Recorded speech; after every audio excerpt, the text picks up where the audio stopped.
حضور پاک صلی اللہ علیہ وآلہ وسلم جب معراج پر تشریف لے گئے تو راستے میں ایک فرشتہ دیکھا جو زاروں قطار رو رہا تھا۔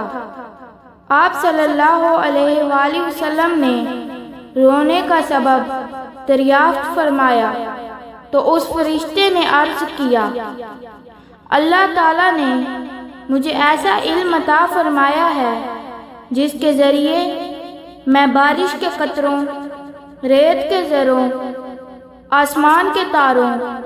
حیوانات کے جسموں کے بالوں اور درختوں کے پتوں کی تعداد جانتا ہوں، لیکن جب آپ صلی اللہ علیہ وآلہ وسلم کی امت کا کوئی فرد آپ صلی اللہ علیہ وآلہ وسلم پر درود شریف پڑھتا ہے تو اس کا ثواب اتنا عظیم ہوتا ہے کہ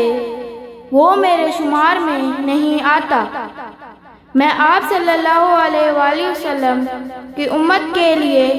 اس خوف سے رو رہا ہوں کہ کہیں آپ صلی اللہ علیہ وآلہ وسلم کی امت کا کوئی فرد اس عظیم ثواب سے محروم نہ رہ جائے۔